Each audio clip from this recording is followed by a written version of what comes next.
Vozes da Periferia com Louva a Deus. Salve! Louva a Deus, primeiramente, um grande prazer de estar você aqui para você falar um pouco sobre você. Vamos começar já com uma pergunta bem direta, bem sobre você. Como é que é você ser alguém cristão, sobre todas as suas artes, sobre tudo que você faz em média de artes? Para mim é um grande prazer e é uma realização.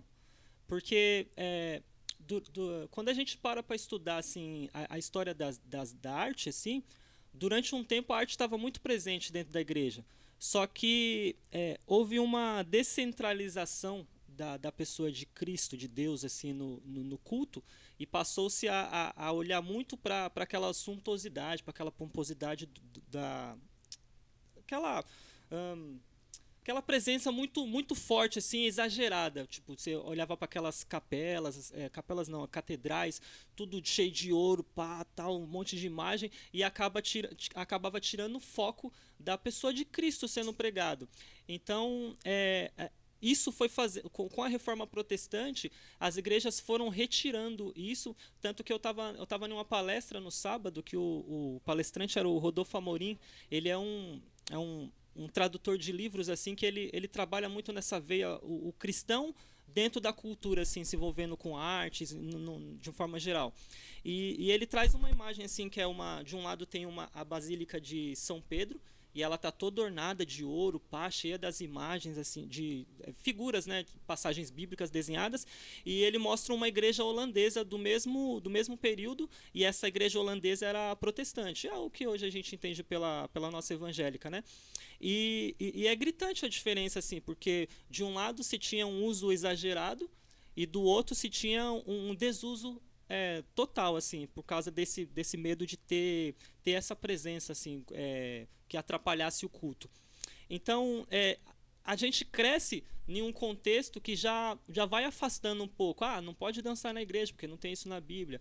Não pode dar tanta ênfase para essas práticas, como se elas fossem coisa do diabo, né? Em alguns meios se chegou-se a usar isso, né? Essa expressão, tipo, que nem hoje eu sou baterista na igreja também, e já houve um tempo na história da igreja evangélica que bateria era um instrumento de se louvar o diabo, por causa que estavam associando a movimentos que a pessoa, um indivíduo específico tinha uma profissão lá, pá, que ele falava muita referência, não, eu sou do diabo, isso e aquilo, então associaram isso àquele instrumento. Então, usar aquele instrumento na igreja era também fazer essa associação. Então, assim também aconteceu com as artes. Então, crescer nesse meio assim foi complicado, foi difícil.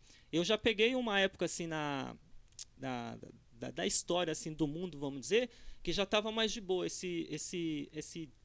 Essa discussão já estava menos acalorada, porque já tinha um pensamento mais desenvolvido sobre um bom uso da arte, sobre colocar a arte em um momento específico, não do culto, mas se utilizar do que ela pode fazer. Porque o Aristóteles, quando ele vai definir arte, ele define que arte é a capacidade de se produzir.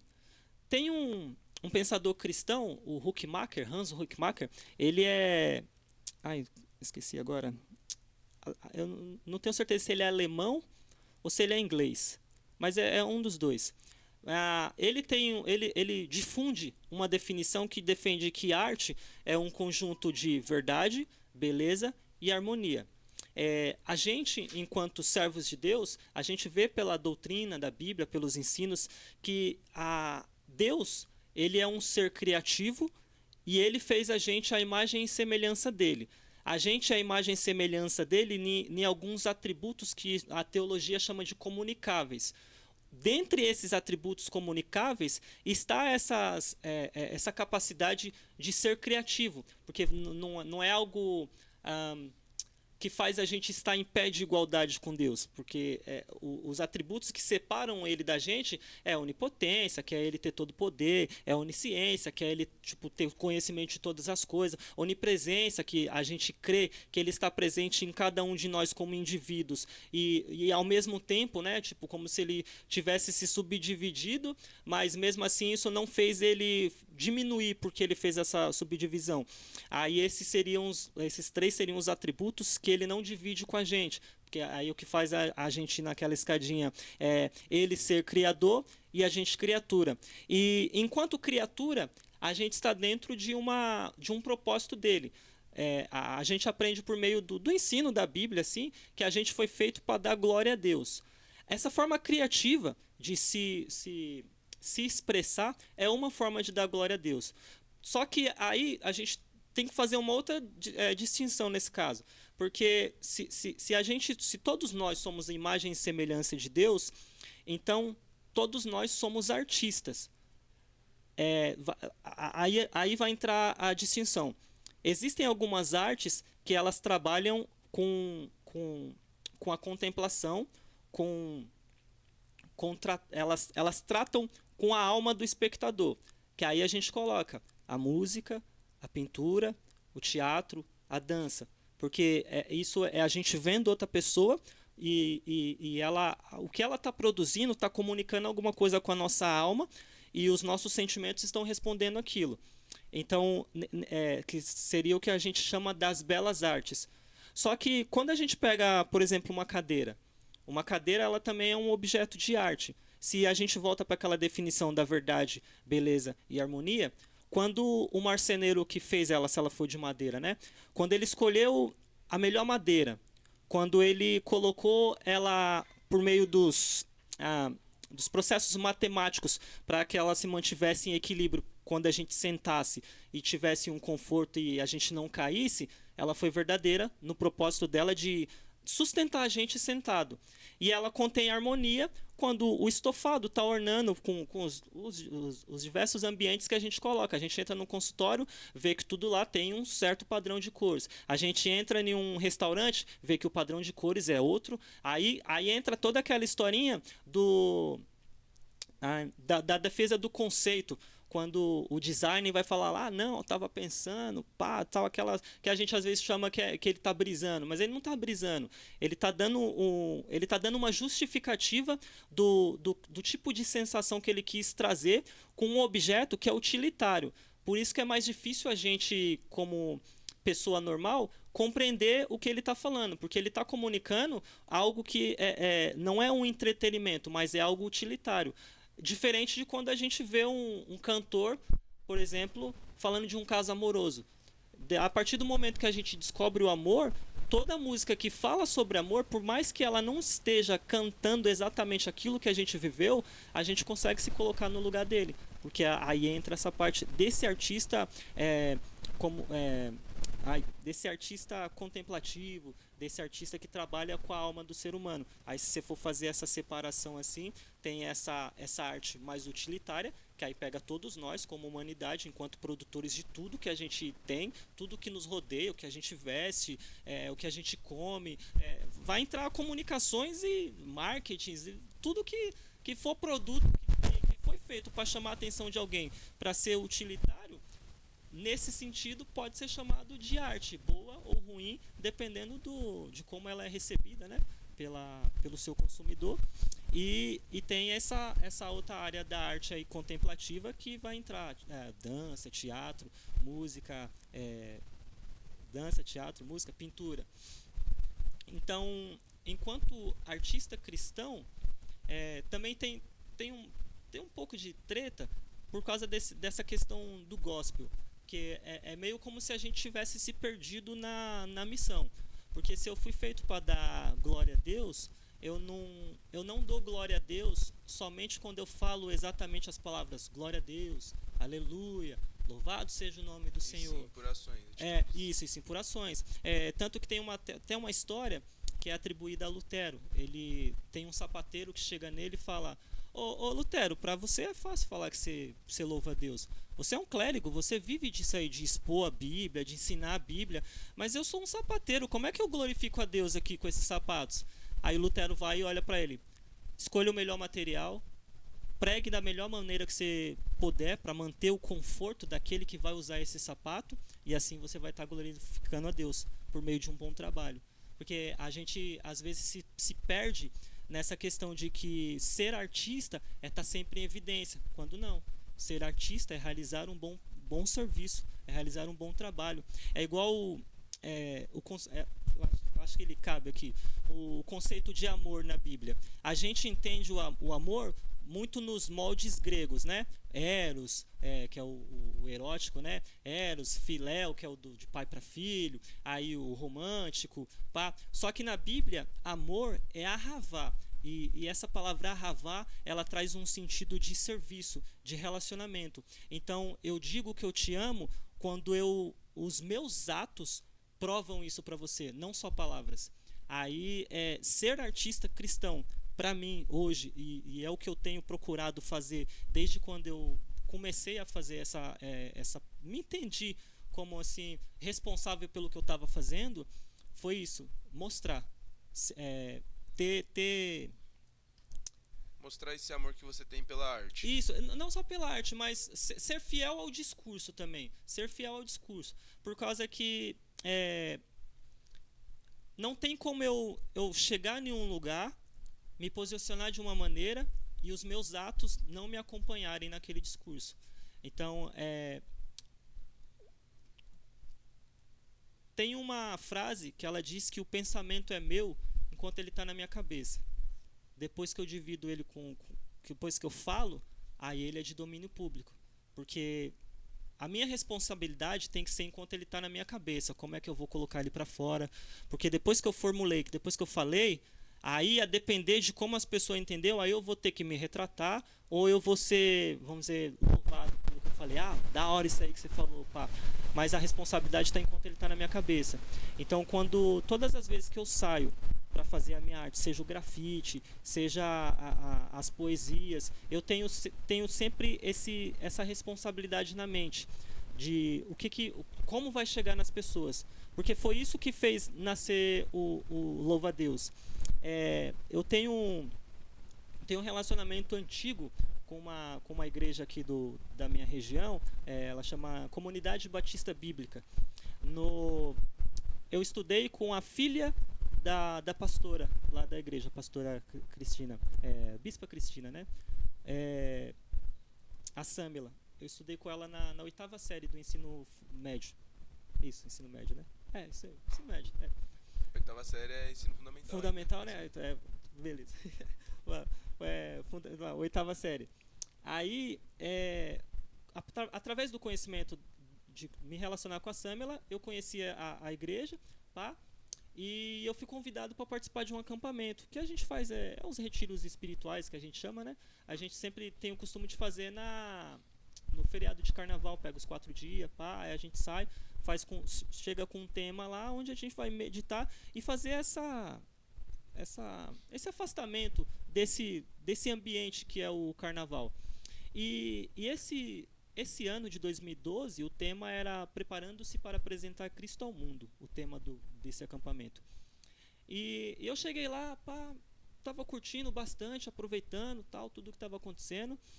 Aí teve um momento de culto, logo que a gente terminava o culto, onde tipo um salão aberto que estava tendo, que é tipo aqueles onde tem as mesas de sinuca, pá. Era num salão desse que a gente estava fazendo o culto. Lazer, tal. Isso, de lazer, que a gente estava fazendo o culto. Acabou o culto da manhã, eu fui pro quarto, para colocar o chinelo, pá, pegar as roupas pra gente pular pra piscina. Aí ficou uns irmãos lá nesse salão tocando a música. E teve um fato curioso que tinha um dos microfones que tava dando choque em todo mundo lá. Aí o que os irmãos do louvor estavam fazendo? Passava alguém que não tava com eles lá, eles chamavam, canta uma música aí que nós toca, pá. Aí a pessoa vinha, pá, e tomava o choque. Aí eu tava passando nesse momento, e eu, tipo, como eu gosto de arte desde criança, às vezes o artista ele tem um mundo próprio, de vez em quando, né? O pessoal fala, nossa, mano, que é o tal do mundo da lua, né? Aí me tornei um potencial candidato pra tomar choque dos caras, né? Tô passando, eles, ô Everton, chega aí, mano, chega aí, pá. Aí encostei lá, canta sua música aí, pá. Porque na época eu tava compondo um trecho de uma música lá, pá. Aí segurei o microfone e tal, e comecei a cantar, pá, tal. E os caras tá tocando e tal, e eu tô vendo que tá todo mundo olhando pra mim assim, com aquela cara assim de ué, né? Aí eu, o que foi? Eu fiz errado? Eu tava segurando de boa aqui, eu não sei, eu segurei o fio errado. Aí eles, ah não, beleza, toca aí, pá, porque a ideia era eu tomar o choque, né? Aí os caras perderam a piada. Mas aí o pessoal gostaram, porque a letra era.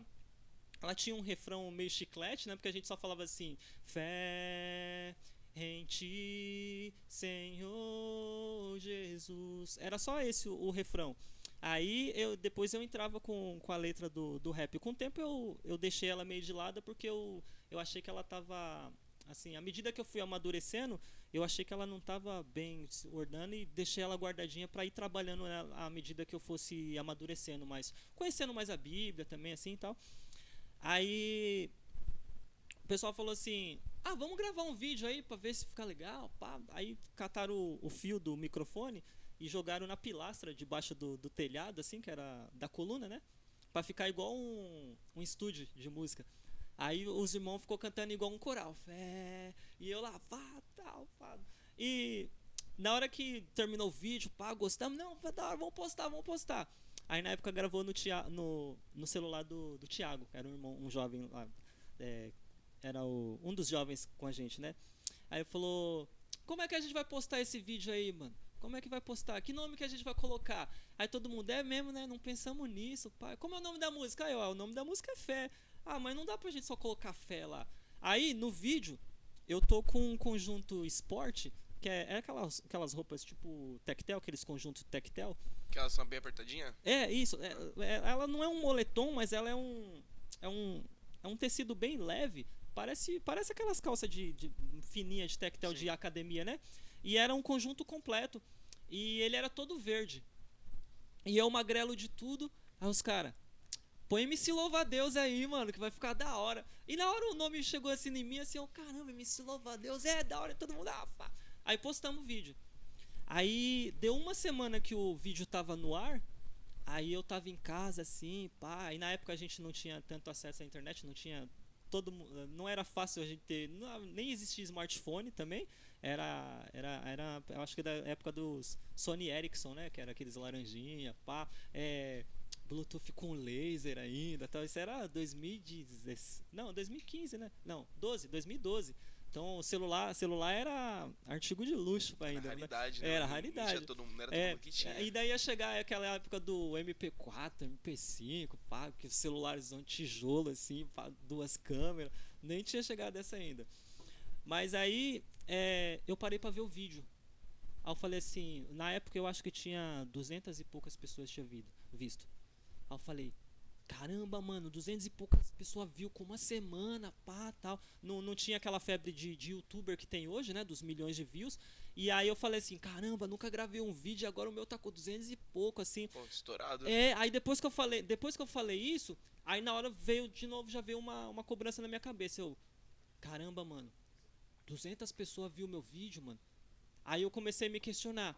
Será que o que eu falei aqui eu tô fundamentado mesmo na Bíblia? Será que tá certão o que eu tô falando aqui? Aí comecei a rodar na minha cabeça a letra, o que eu tinha falado, assim e tal. Aí eu, não, beleza, não falei nada errado não, mas tá da hora. Mas aí, eu continuei com aquilo na cabeça, que eu falei, não, eu quero continuar fazendo isso, eu quero continuar fazendo isso. Aí, a partir daí, eu tirei o... Eu tirei... O que deu? Desconectou?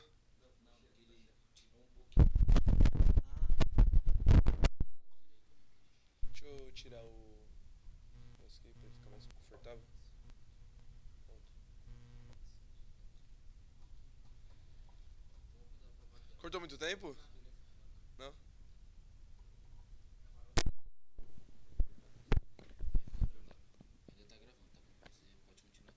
Pode Faz ficar. o teste rapidinho.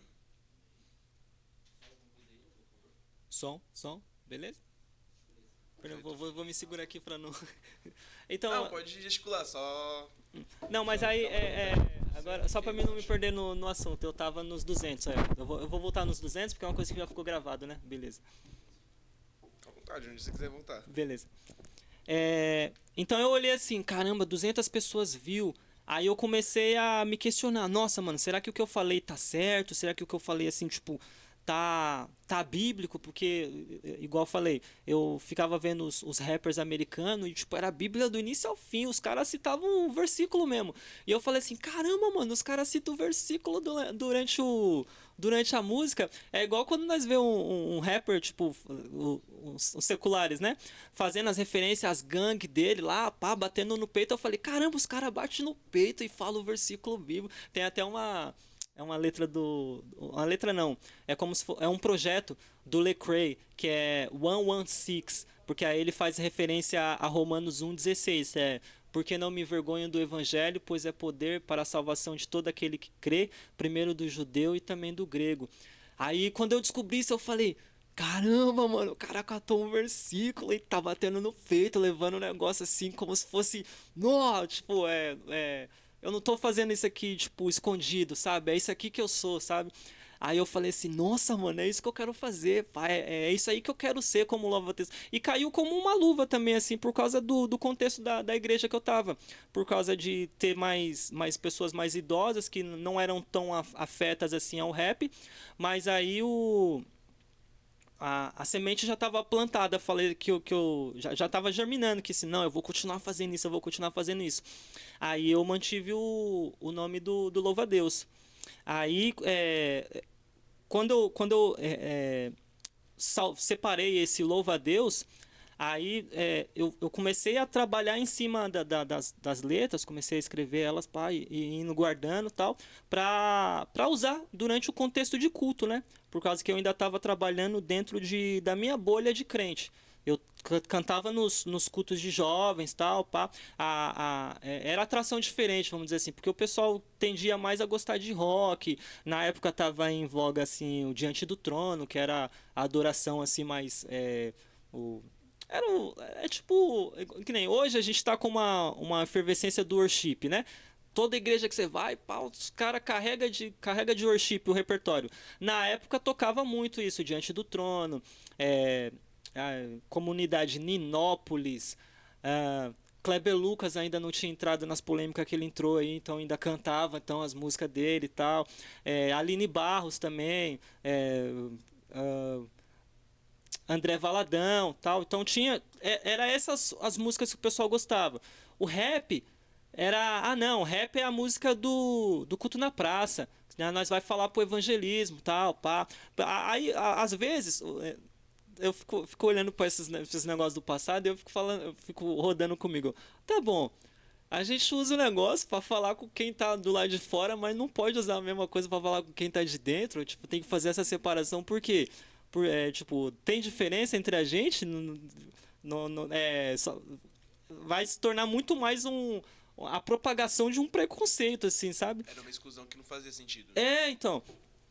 Mas aí Deus já estava tratando no meu coração que, tipo, não era o momento, assim, e não era a forma se rebelando. Porque também tem muito isso, né? Às vezes a gente acha que a forma de solucionar as coisas é se rebelando. Tem situações, tem questões que vai ser necessário, sim, a rebeldia, por exemplo, esses regimes autoritários, tal, pá. Você precisa, a história já nos mostrou que foi necessário alguns momentos de revolução, mas eles são exceção, eles não são a regra. Nem tudo a gente resolve assim, tipo, saindo pra rua, pá, e agindo como se fossem animais assim que não conseguem pensar em uma estratégia para estar trabalhando. E eu entendi que eu ia conseguir ser muito mais frutífero se eu conseguisse dialogar com as pessoas ao invés de só chegar atacando, porque se eu já não tinha pessoas que estavam assim colaborando, vamos dizer assim, tipo, fortalecendo o corre, dando aquela ideia, não, isso aí é da hora, isso aí vai dar certo mesmo. Se eu decidisse confrontar, se eu decidisse ir com o peito aberto, aí eu só ia criar treta e ia me distanciar do propósito que era produzir aquilo para a glória de Deus. Então, durante muito tempo, meio que isso foi chateando também por causa dessa, às vezes, a sensação de que a gente está sozinho. Mas com o tempo eu descobri que eu não estava sozinho, porque foi só um período. Tanto que aqui nessa praça mesmo, onde a gente está, na esquina ali tem uma igreja que é a Igreja Internacional da Graça. Só que há uns anos atrás ela era uma igreja Renascer em Cristo. E essa igreja Renascer em Cristo, eu não tenho certeza agora se era no terceiro ou se era no quarto sábado, sobre a liderança do hoje presbítero. Ai meu Deus. O Anil Arme. Ai, eu esqueci o nome dele porque eu aprendi mais o vulgo dele, que é o Onil, né? Ele é até produtor aqui da nossa região musical.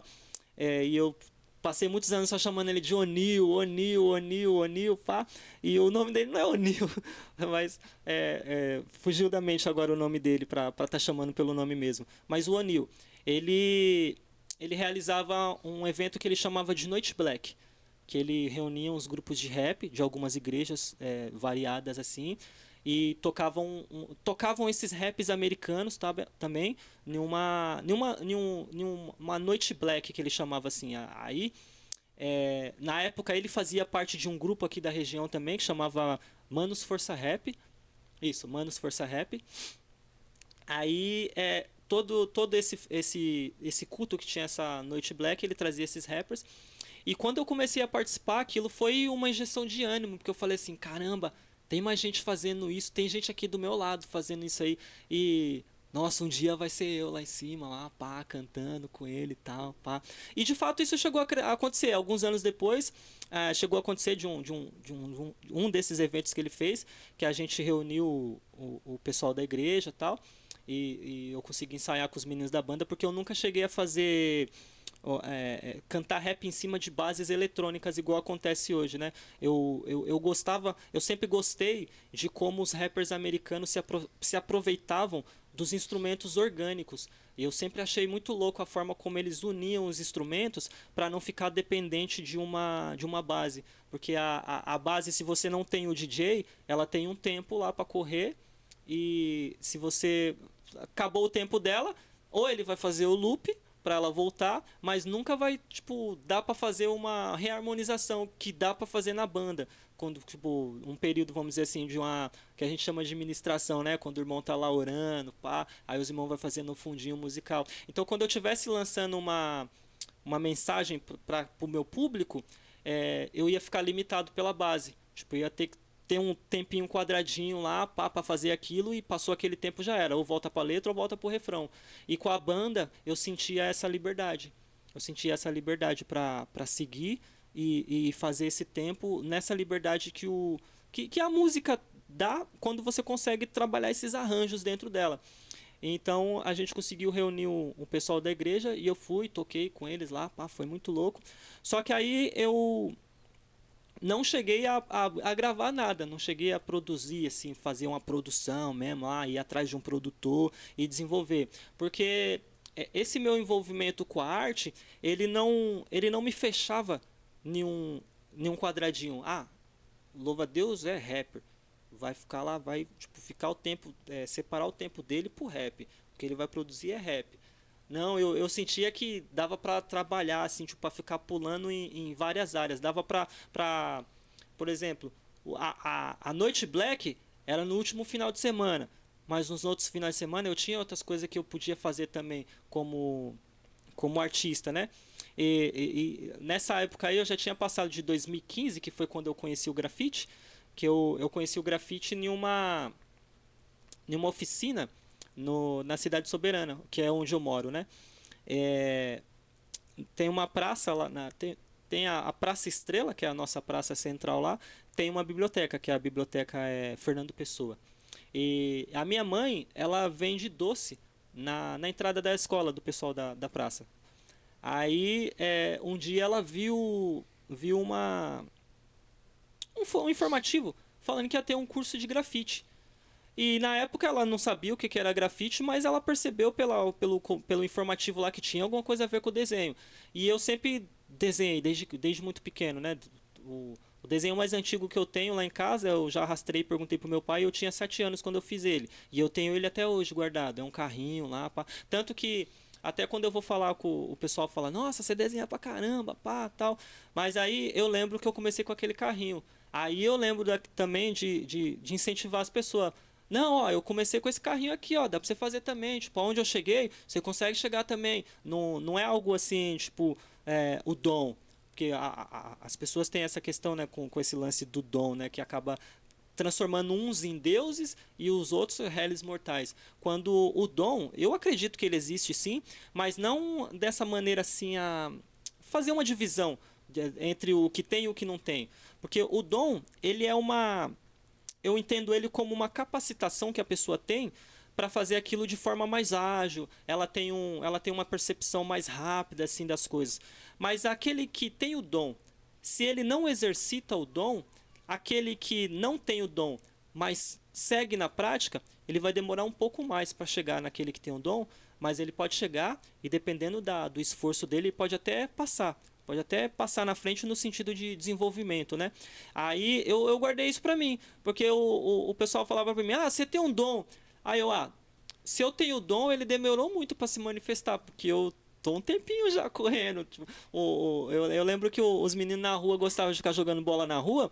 Eu joguei, mas grande parte da minha infância foi desenhando. O pessoal ia jogar bola, eu via que tava um solzão lá, eu falava, vou torrar nada, mano, eu vou desenhar. Aí às vezes eu ia até pro campo, aí levava o caderno, os caras, você não veio jogar bola? Não, eu vi ver se o sol tá bom, se o sol baixar, pá, eu jogo. Enquanto ele estava lá jogando, eu ficava desenhando. Aí, tanto que eu lembro que. Eu lembro até de uma história doida que hoje eu olho pra trás e falo, mano, não acredito que eu fiz isso. Que eu tava na escola e por causa desse lance de eu ficar focadão no desenho, eu nunca fui o pegador. Nunca fui. Aí tinha uma menina na sala e ela sentou do meu lado, pá, começou a trocar ideia. E eu lembro que eu tava desenhando o Rock Lee. Aí ela juntou a cadeira dela encostada na minha assim, pá, e encostou no meu ombro aqui, pá, e tô desenhando o Rock Lee lá, pá, e ela encostada no nome, nós conversando, pá, trocando aquela ideia e tal. Aí chegou um momento que, tipo, à medida que eu ia fazendo o desenho aqui no caderno, eu ia girando o caderno aqui pra pegar os detalhes. Só que aí chegou um momento que eu não ia conseguir fazer o detalhe sem mudar de posição o meu corpo. Aí eu falei, ô Daisy, durante a produção do meu trampo aqui, Agora a gente sabe quem foi, viu? durante a produção, Se você estiver assistindo isso, durante a produção do meu trampo aqui, ó, eu fui rodando aqui, pá, tal, mas chegou aqui eu não consigo mais rodar se eu não tirar esse braço daqui. Aí ela falou assim, você tá mandando eu sair? Aí eu não tô mandando você sair, é porque, ó, pra mim continuar o desenho, pra mim continuar o desenho, tipo, eu acho que você tem que mudar de lugar, eu não tô mandando você sair. Aí até hoje eu olho pra trás e falo, caramba, mano, pegador não é pra mim. Tipo, se essa foi a chance que eu tive, assim, pá, de ser o pegador na escola, passei por cima dela, mas pai. tirou a mini. Tirou. Primeiro sua arte. Isso foi É, primeira, você ama. foi a primeira arte. E se pá, eu tenho o desenho guardado até hoje, porque porque eu sempre fui muito acumulador dos meus desenhos, né? E também porque eu gostava muito de revisitar o meu processo. Era isso que ia me dando, sempre é o que vai me dando mais impulsionamento para mim prosseguir, né? Tanto que se olha no meu Instagram, tem os trampos que eu comecei desde 2015. Os grafites que eu comecei lá, tá tudo lá. Tem gente que à medida que vai desenvolvendo, vai ficando um trampo melhor, ele vai apagando os últimos. E eu não, eu deixei. Tanto que nessa praça aqui que a gente tá mesmo, tem um dos primeiros que eu fiz também. Ele tá nessa mureta do Sai aqui atrás da gente. Bem no corredor, ele é um manequim de poses, que é aquele boneco de madeira que o pessoal faz as poses, né? Aí, na época eu ainda não tinha desenvolvido um personagem para trabalhar. Aí eu usava esse manequim, porque eu já entendia que eu queria um personagem que representasse um ser humano, para que quando eu estivesse fazendo as mensagens lá em reflexões das histórias bíblicas, que fosse um ser humano lá para ambientar o personagem. Aí ele tá carregando uma etiqueta e tá escrito Natal. Porque aí foi uma época que eu tava meio que pegando A essência do grafite é o contestador, é o cara que coloca as mensagens ácidas. Pá, eu colocava lá, o Natal é um evento consumista, pá, e coloquei lá Isaías 9:6, ó. O verdadeiro sentido do Natal é esse aqui, ó. Jesus nasceu, pá, tá lá na terra. Aí eu me senti o Banksy da vida, assim, que é um artista de, é, da Inglaterra aí, ele é anônimo, né? Muitos anos que ele tá pintando aí, ninguém sabe qual que é a identidade dele, mas ele tem umas críticas muito, muito ácidas, assim, né? Aí às vezes se defende que o grafite é isso, né? Essa contestação, é esse lance do cheguei e pintei mesmo e fiz, pá, tal, aconteci e tal. Mas ai, me perdi aqui. Foi a tua arte que você fez pra fazer uma. Né, eu ia falar uma palavra errada, mas foi a tua arte que você fez com a etiqueta do Natal e tal. Isso, foi a arte que eu Sim. fiz com. Isso, eu tava tentando. Sim. É que eu tava tentando A explicar crítica. Não, não, não da crítica, não. É que acabou abrindo um adendo que não era pra mim entrar, pra mim não me perder, né? E acabei entrando e me perdi, né? Mas era sobre a importância do que eu tô fazendo, né? Desde o Sim. início, lá, voltando aquele cabo lá, né? A seriedade do que eu tô fazendo, né? De fazer aquilo ser verdade, que eu tá vivendo aquilo. E tem tudo isso a ver. Tem como eu me empenho, como eu me apresento para as pessoas, assim, para que não seja só só mais um dia. É aquela coisa hoje é a oportunidade que eu tenho de ser melhor do que eu fui ontem, né? Então eu gosto de aproveitar ao máximo esse tempo que eu tenho para que na próxima oportunidade que eu tiver, que eu faça melhor do que eu fiz e que a comunicação seja mais clara. Tanto que o pessoal até já pode ter notado, nos meus grafites tem uma beija-flor, que eu sempre coloco ela. No início, eu colocava ela sempre junto com a minha assinatura. Mas aí com o tempo eu fui incorporando ela aos personagens, à cena, colocando ela de várias formas. Aí ela tá lá porque assim, a beija-flor, assim como as abelhas, ela é um polimerizador. Ela se alimenta do pólen, mas à medida que ela vai de flor em flor, no espaço de uma flor para outra, ela vai deixando cair microgotículas daquele pólen que vai dando origem a novas flores. Então, enquanto ela vive, busca sustento para a vida dela, para a própria vida dela, ela acaba gerando mais vida. E o meu envolvimento com a arte, por isso de também procurar trabalhar em várias frentes diferentes, por causa que para não ficar limitado, para tipo, o discurso que não cabe em uma poesia, talvez caiba num grafite. O que não cabe em um grafite, talvez caiba em uma dança.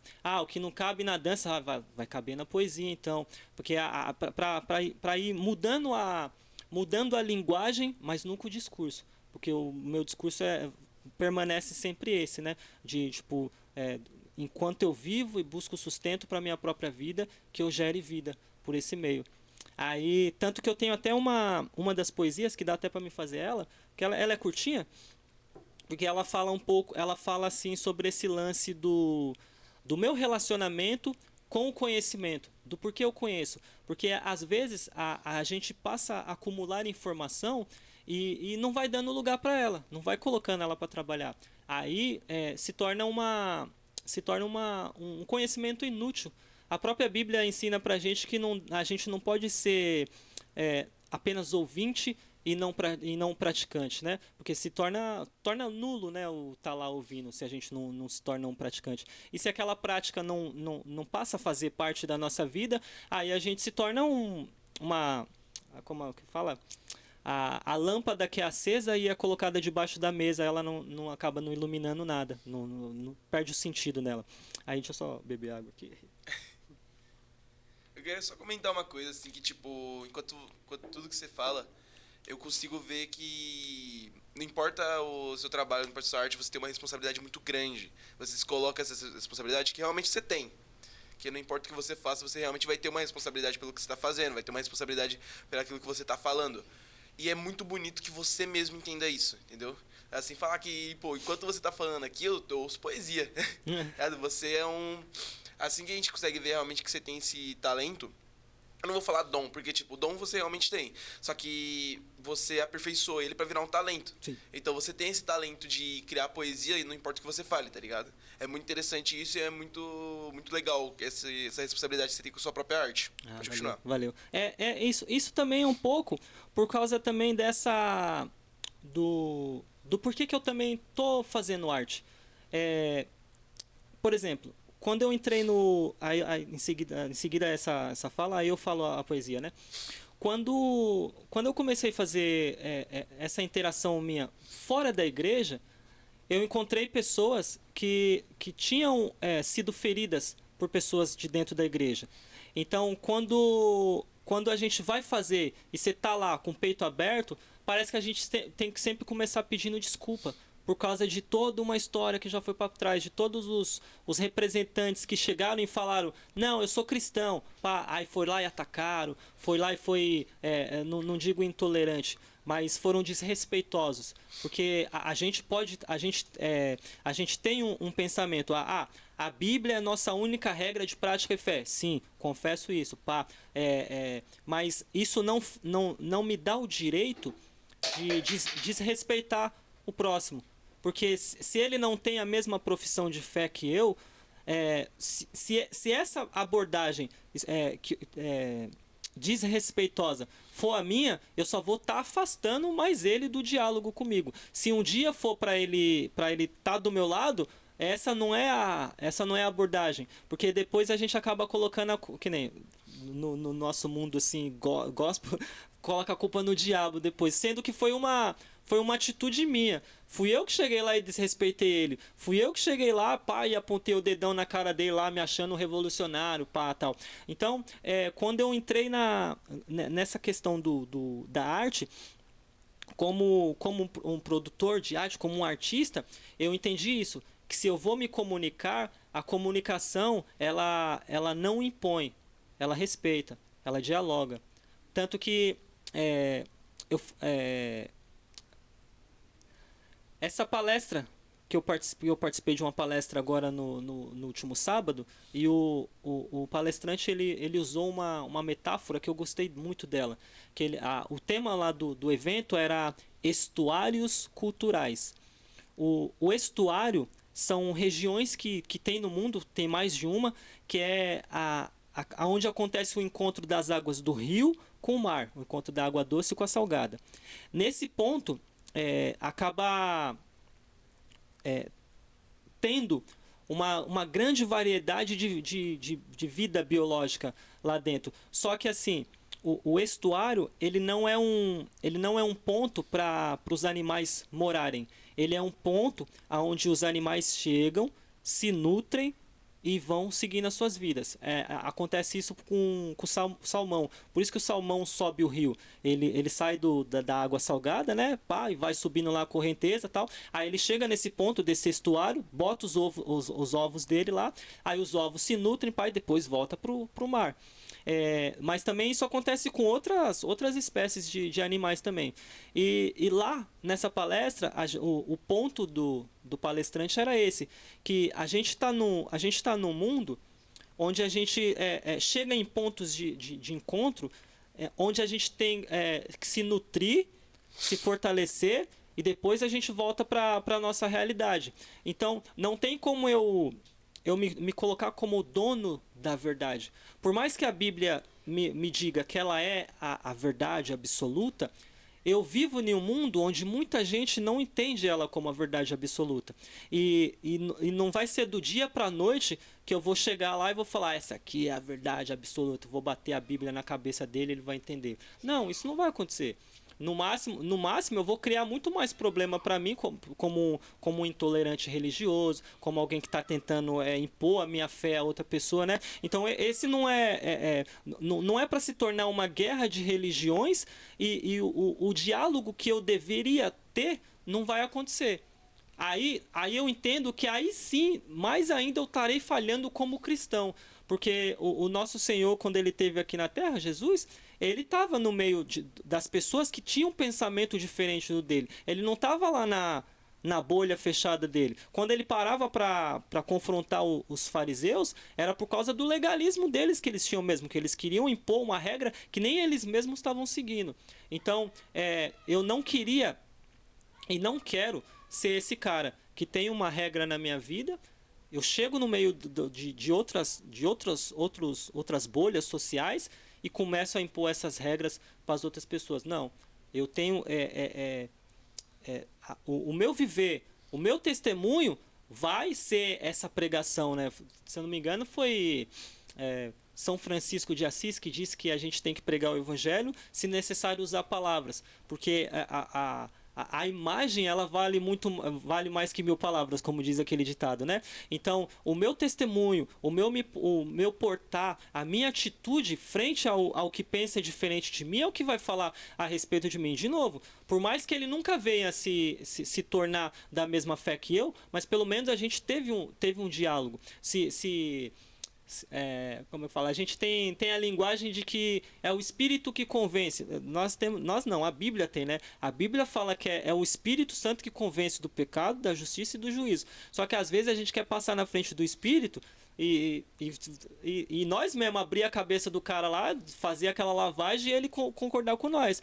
Então, às vezes, o artista cristão, ele se coloca nesse papel de querer ser o Espírito Santo, quando não, ele devia ser o artista. Ele devia estar procurando produzir a arte que ele se propõe da melhor maneira que ele pode, com o arcabouço que ele tem, com o conhecimento que ele tem, para que aquilo fosse de bem comum para todos, para que aquilo pudesse estar gerando um resultado bom para todos aqueles que estão envolvidos com ele. E não essa mentalidade de guerra, assim, esse negócio sempre, não, confronto, eu sou maior que você, eu sou melhor que você, eu tô certo e você tá errado, sabe? Porque isso não vai levar a gente a lugar nenhum, vai sempre ficar girando naquele ciclo de ódio, né? Essa imposição. É até meio doido fazer uma citação assim, mas vai parecer aquele lance do Pen lá, querendo dominar o mundo, porque não, eu senti a dor, não, então todo mundo vai sentir a dor, e é isso, pai, vai ficar um negócio doido que não vai gerar resultado nenhum, né? Mas voltando, né, é que eu falo demais, de forma voltando para poesia. O título dela é Saber, porque eu procuro trabalhar essa relação que eu tenho com o conhecimento, né? Que ela fala assim, saber. Quando começa, você não entende. Mas como os fios que formam uma trança, está tudo conectado. Existe um mecanismo. A chave não é a força bruta, mas a semeadura que com o tempo vai chegar, cada peça ao seu lugar. Existirão tempos doces, mas a vida nunca vai ser só sombra e água fresca, e esse é o grito da minha mensagem.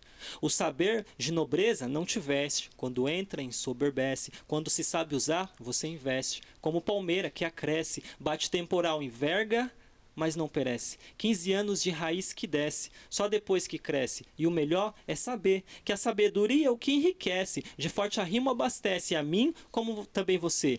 E onde está o saber? Certamente não está em querer se aparecer, pois aquele que julga saber qual é feito não aprendeu como convém, não veio a entender. Que existe tempo certo para todas as coisas debaixo do sol, Salomão veio escrever. Por isso é necessário parar de perder tempo deixando suas chances correr. Por causa de um palanque que te deixa mais de 1 metro do chão, para, né, irmão? Por ibope, pop, do like o top, trending topic, atenção. Quem quer ser o primeiro, se prepare para ser o último. É disso que se trata a conversão. Um exercício de humildade, mudança de mente e coração. A morte e a vida estão no poder da língua. Para quem queira se municiar desse poder, tá aí a chance de fazer diferentemente crente que come do seu fruto quem bem a utiliza com saber, como fonte de água viva para quem queira se achegar e beber.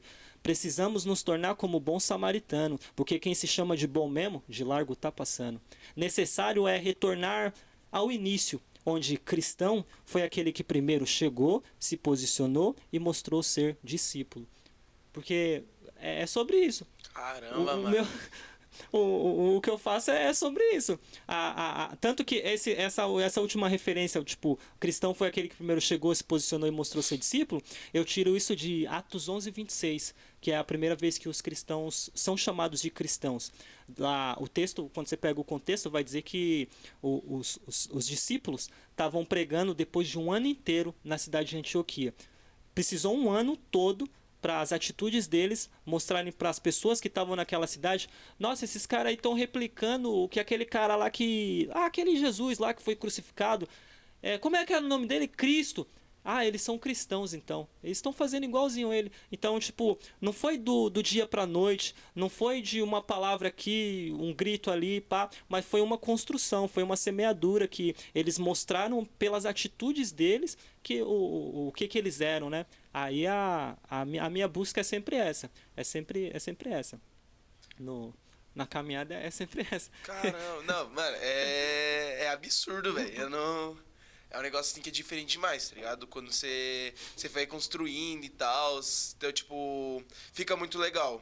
Mas agora, falar pra você que hoje mais cedo você fez uma caixinha de perguntas, perguntando pro pessoal, seus seguidores, né? Algumas perguntas. Então, vamos tirar agora um tempinho pra responder Beleza. coisas que eles têm curiosidade sobre você, coisas que eles querem mais conhecer sobre você. Beleza. E a primeira pergunta. Primeiramente, parabéns, Louva, pela sua poesia. Todos valeu. nós aqui da plateia ficamos encantados. Ah, E se valeu. você puder recitar mais depois, Beleza. estaremos muito agradecidos. Falou. Primeira pergunta do Davi Arcanjo. Ele mandou: qual o seu maior grafite? Ou qual o seu melhor? Maior, se eu for colocar em termos de altura, foram 9 metros. Foi o trampo mais alto que eu fiz. Ele tá aqui na nossa região mesmo do Seródio, é o estacionamento da Igreja Batista do Seródio, primeira Igreja Batista do Seródio. É o símbolo deles, é aquela lâmpada que tá escrito IBCS. Você que fez? Foi eu. Caramba! Foi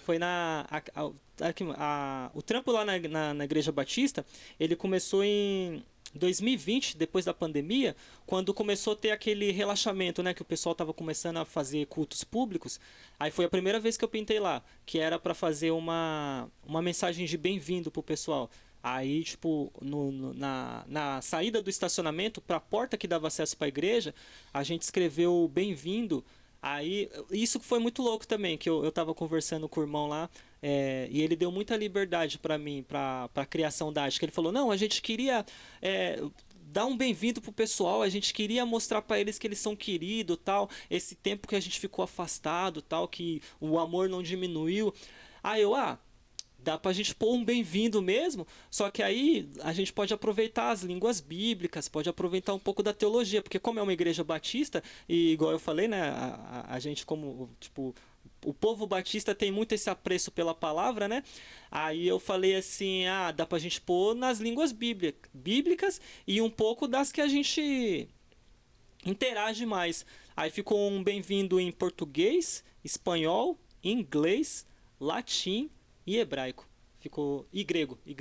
Porque aí a gente pegou o grego como sendo a língua original do Antigo Testamento, o grego como sendo a língua original do Novo Testamento, o hebraico do Antigo, aí o latim pegando a tradução da Vulgata Latina, né, que ela é a versão oficial da Igreja Católica, né? E aí o inglês e o espanhol como sendo essas línguas que a gente tem mais acesso, né? Tipo, que é o bilíngue, que é a segunda língua que a gente tem que aprender na escola, né? Pá. Aí foi essa ideia. Aí o pessoal gostou bastante. Aí, depois de um tempo, um ano e pouco, mais ou menos, aí a gente orçou para fazer essa segunda parte.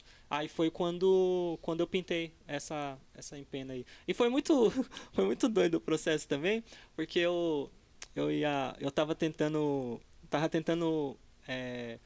registrar o processo. Só que aí eu não contratei ninguém, porque eu demoro para pintar. Geralmente o pessoal até zoa nos eventos quando eu tô, que eu demoro para pintar. Aí eu falei, não vou contratar um cara, porque senão nossa, vai sair quanto desse negócio aqui de tanto que eu demoro. Aí eu mesmo fui fazendo com o celular, tipo, eu pegava aqueles tripézinho que é maleável, aí você enrola ele em algum lugar. Eu peguei um daquele, aí eu colocava ele no andaime, aí eu fazia um pedaço do trampo, aí cortava o corte e tal, e depois continuava pintando normal e tal.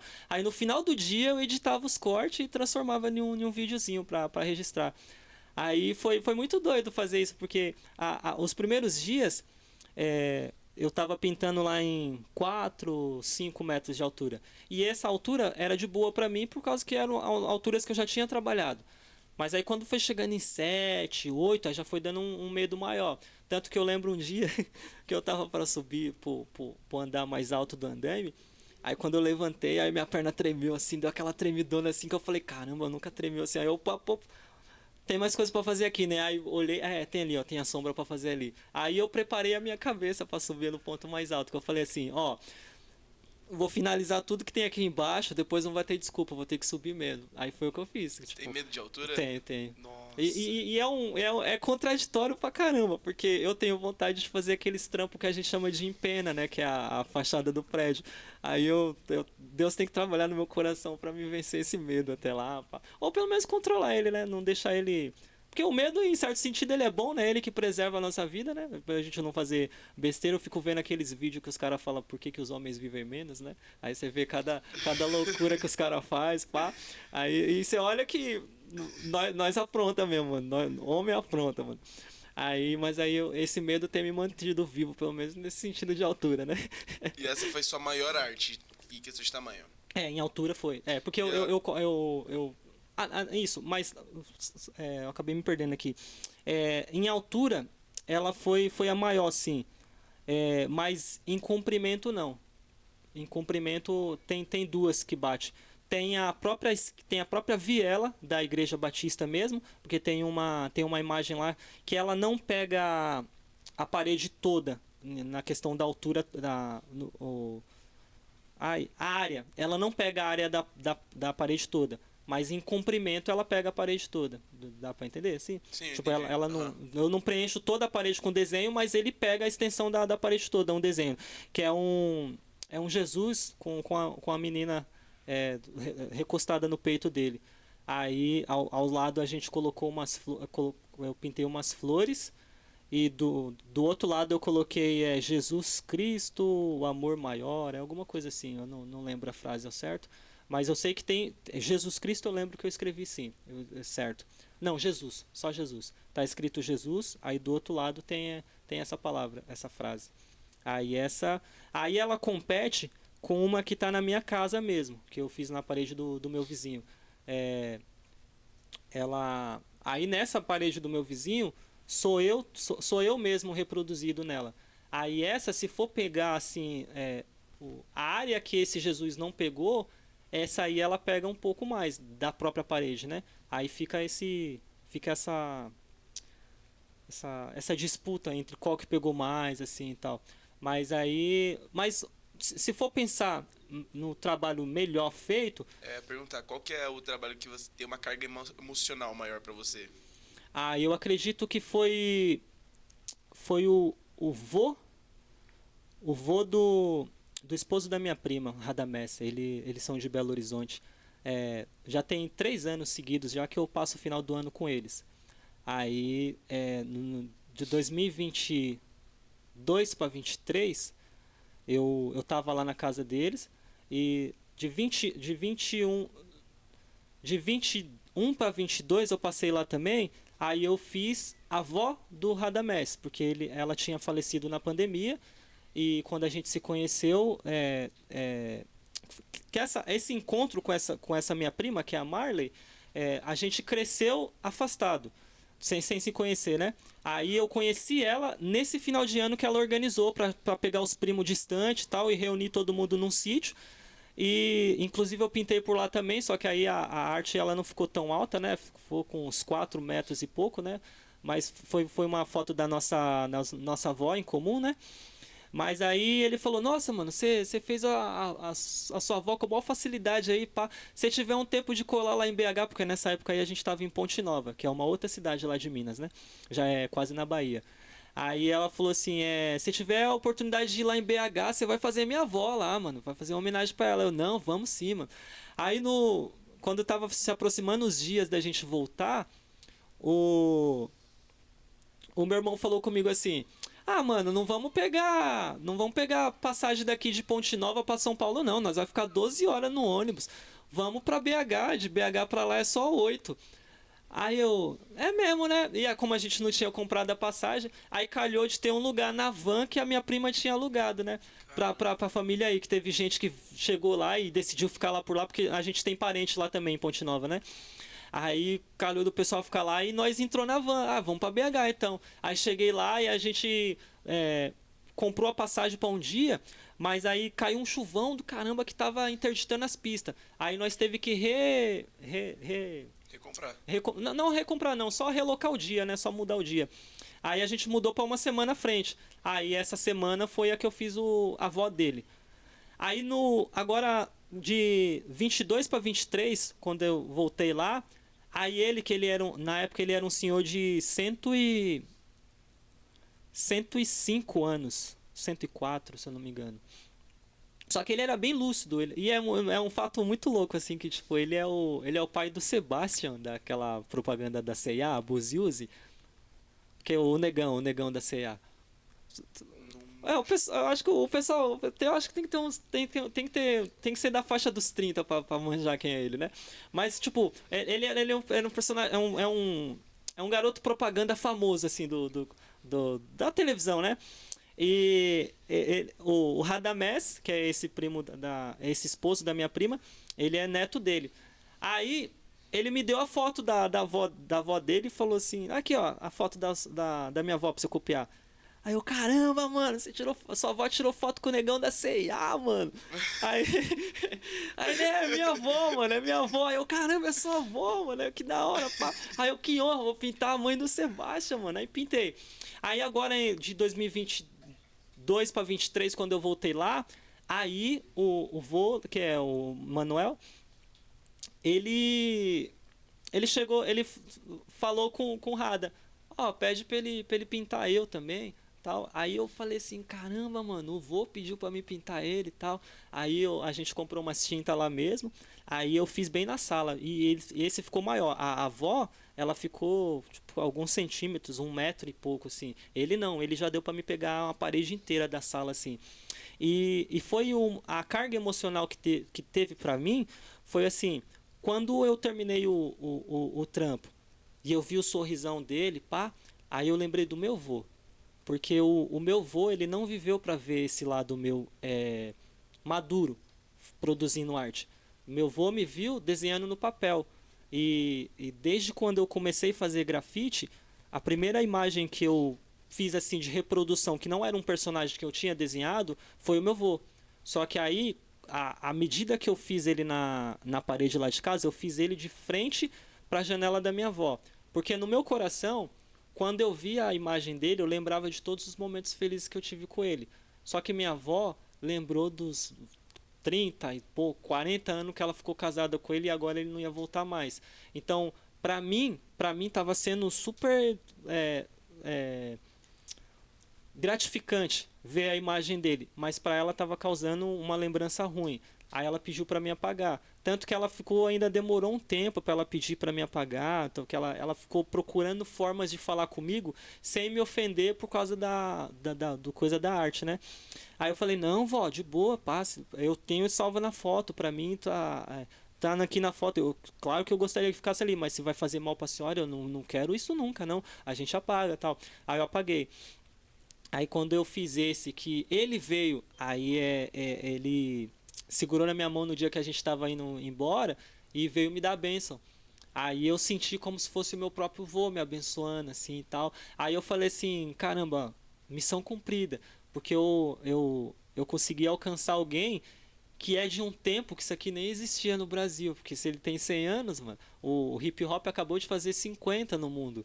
Então ele é de um tempo que nem existia grafite. Talvez ele pegou sim uma sociedade onde o grafite estava se desenvolvendo, mas talvez ele nem tenha tipo parado para ver isso, né, acontecer. Aí tem um lance na casa dele, tal, que é ele mesmo. Aí o sorrisão que ele, tanto que no meu Insta também tá até a foto e é até essa legenda que eu coloquei, esse sorriso, porque aquele sorriso valeu nossa, valeu pra mim como se eu tivesse ganhado milhões pra ter feito aquele negócio assim, porque a vida ela vai ensinando pra gente que tem as coisas mais importantes da vida não são coisas. Aí, tipo, é isso. É uma memória, assim, que é muito boa pra você. E ainda mais agora, ainda ficou mais forte porque ele faleceu. Ele faleceu, se eu não me engano, foi umas 3 semanas depois que eu voltei pra cá, pra São Paulo.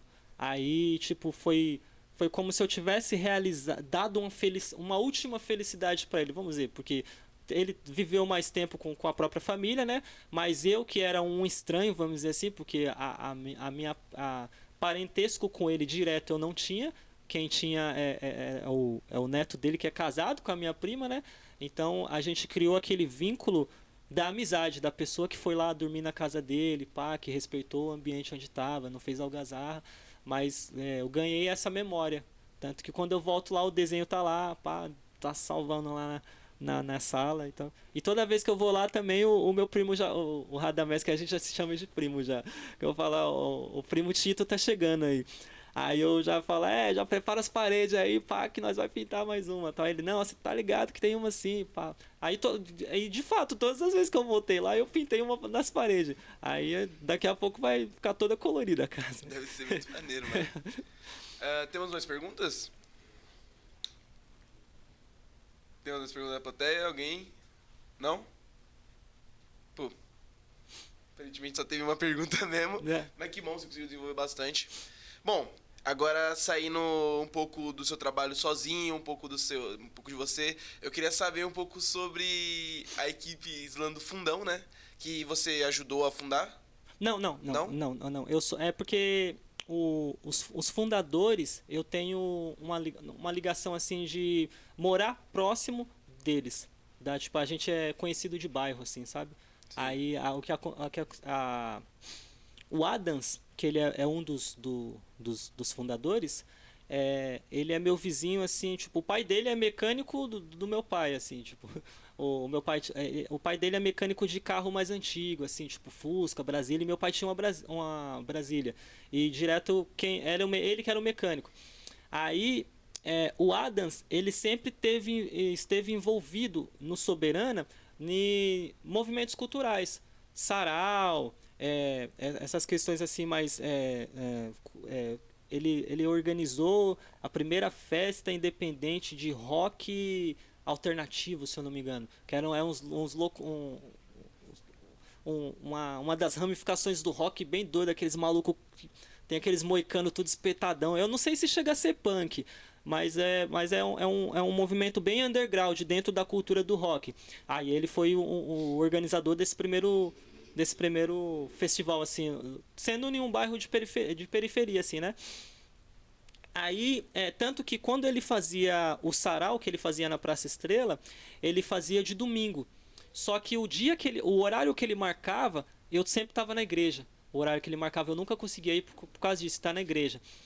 Aí ele calhou, na verdade a gente se conhecia assim de vista, se cumprimentava por ter se trombado em batalha de rima, que nem eu tinha vindo aqui umas vezes na Batalha do São João, e já tinha trombado com ele lá, pá, tal. Aí teve um momento que começou a surgir a Batalha do Soberana, que tinha uns meninos organizando ela. Aí eu não sei se ela vingou, se ela mudou de bairro, sabe? Porque os meninos em si, eles não eram todos lá do Soberana. Aí nessa batalha que eu trombei com ele, aí ele falou pra mim assim, vou fazer um slam aqui, pá, no dia tal, 2h30 da tarde. Aí eu falei, mano, domingo, 2h30 dá tempo de participar e depois ir pra igreja, tal. Aí cheguei lá. Só que aí até então eu não sabia o que significava slam, né? Na minha cabeça, eu tava com slam de favela. Porque em inglês, slam é S-L-U-M. Aí é favela. Sim. Só que lá é S-L-A, não é S-L-U, é S-L-A-M. Aí, só que aí, tipo, eu não tinha feito essa diferença, então eu falava, na minha cabeça era favela. Aí eu vou lá no evento que é o Favela, o nome dele, tal, vai ter uns rap lá, tal. Não era poesia falada, era batalha de poesia falada. Tanto que, assim, uma grande diferença que tem entre o slam e a batalha de rima é isso, que a batalha de rima, você tem lá o bate e o volta, né? E tem os tempos determinados lá, 45 segundos. É que eu nunca participei assim mesmo ativamente da batalha de rima, mas aí eu não sei exatamente os tempos.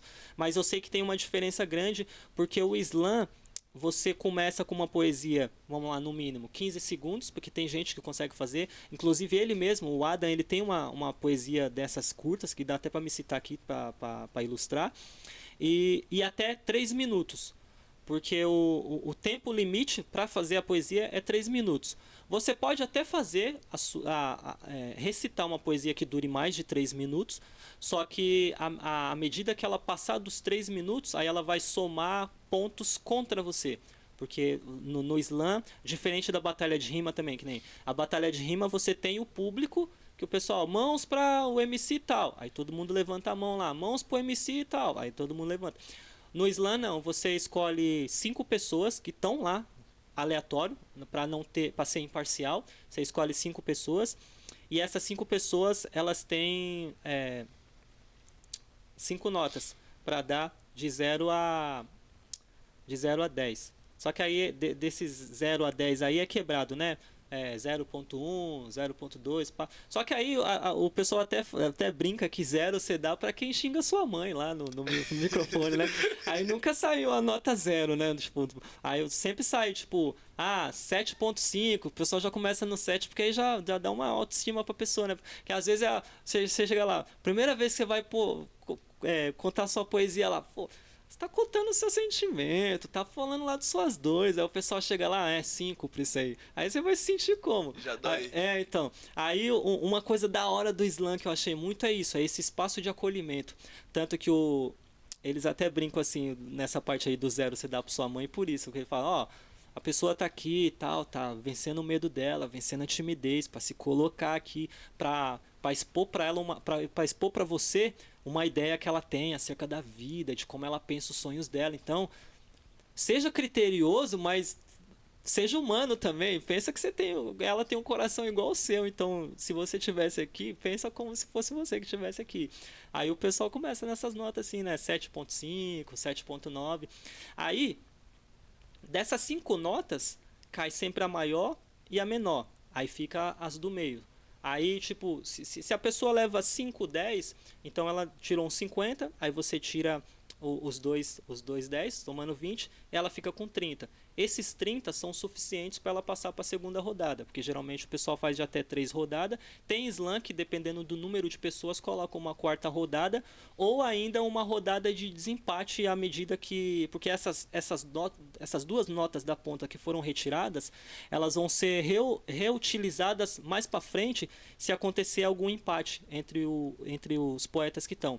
Se acontecer esse empate, você abre as duas, soma, para ver qual que deu a mais para tirar esse desempate no final. Aí o Adams veio com essa proposta para ter esse slam, que assim, não é uma coisa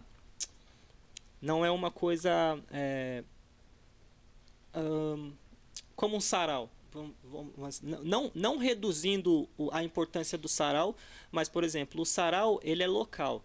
O slam não. O slam ele é uma competição que ele abrange local, estadual, interestadual, latino-americano, mundial. Que aí a gente tem, que nem o slam fundão é o slam local da região do Soberano. Só que aí a gente tem o slam do Prego, que está ali mais na região ali do Secap. Hoje eles estão na Praça das Pedras, que é mais ali pro lado do Macedo. Aí tem o slam Bezola, que se eu não me engano tá lá pro Continental. Aí tem o slam Quilombo, que tá ali próximo da Praça Quarto Centenário. Tem um centro cultural que chama Território Quilombo. Aí eles já aproveitaram o nome para colocar slam Quilombo. Aí o que acontece? Esses slams, eles têm uma periodicidade, ser uma vez por mês, tal. Tem slams que tem ser a cada 15 dias também, mas aí depende da organização do pessoal, né? Aí, à medida que vai tendo essas batalhas, vai saindo um campeão, e desses campeões, a contar o número de eventos que teve, tem uma final para dessa final sair uma pessoa que vai representar aquele slam no Slam SP, que ele acontece geralmente lá na biblioteca Mário de Andrade.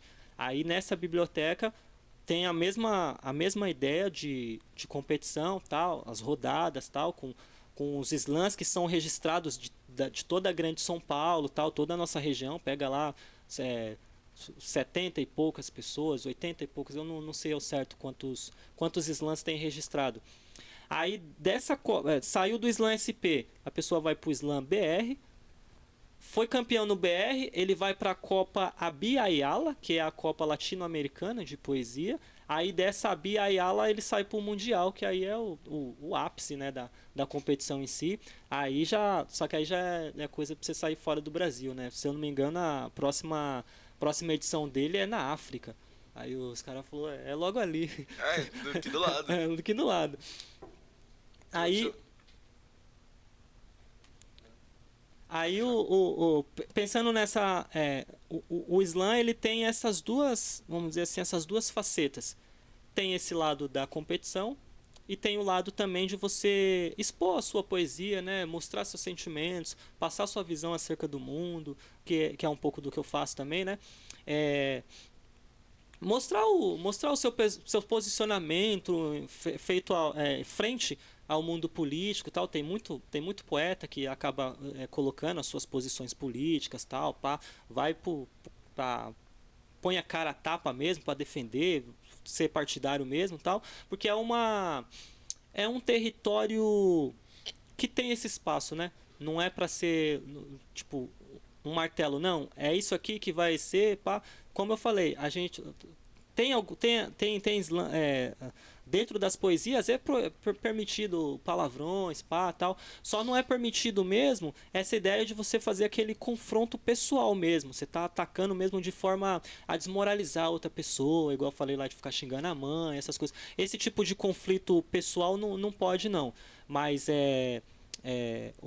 o palavrão ele é permitido nesse contexto da expressão, assim, tipo, de fortalecer o discurso, né? Aí foi uma das coisas que quando eu vi bateu muito de frente comigo, assim, não por causa do palavrão, mas eu acho um pouco assim as visões de mundo, por causa que como eu falei, quando eu fiz o lance do rap, eu estava dentro da minha bolha cristã. Todo mundo fala a mesma língua que eu. Quando eu fui pro Slam, não. Aí eu tava em contato com N visões.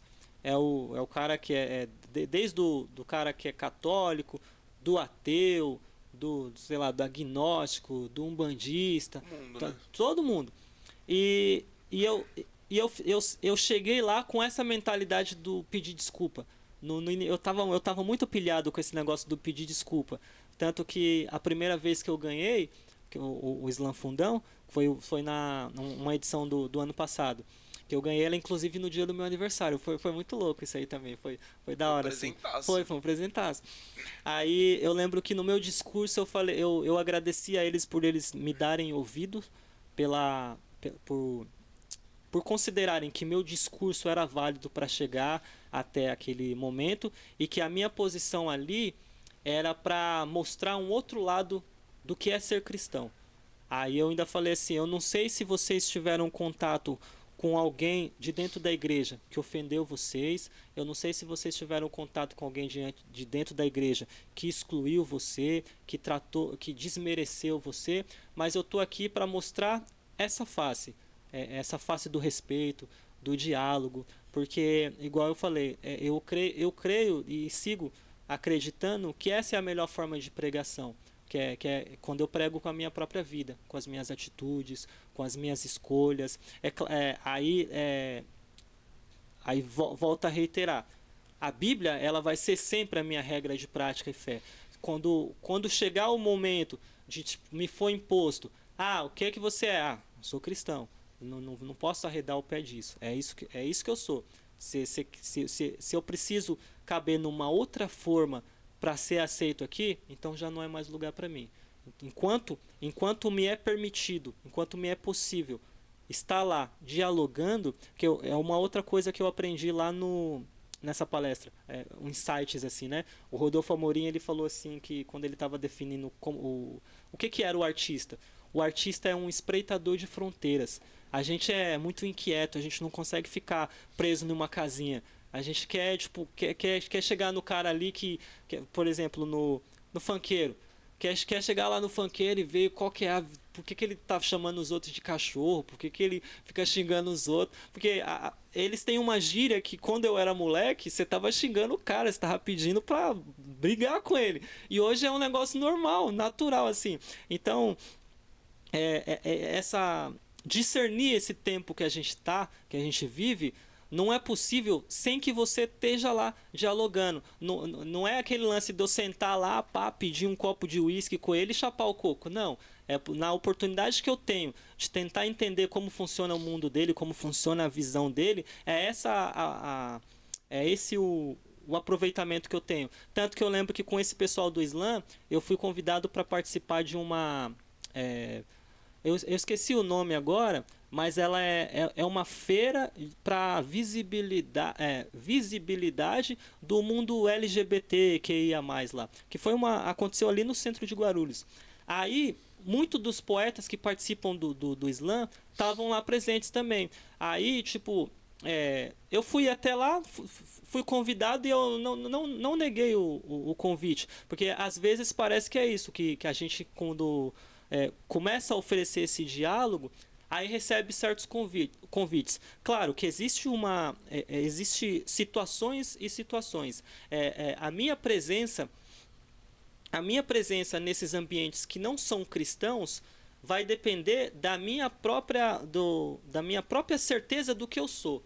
Porque às vezes a gente prega que se eu for naquele lugar, eu vou estar me contaminando.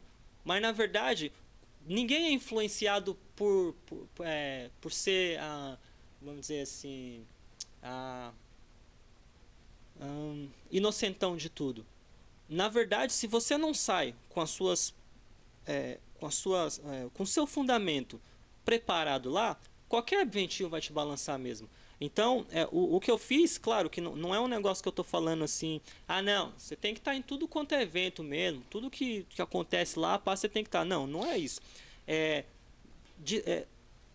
Parar e pensar, cabe a mim estar ali? Vai ser edificante, né, que é o que a gente fala? No meu caso, eu entendi que seria porque eu ia aprender a dialogar com aquele público, porque aquele público está muito presente nos Islã.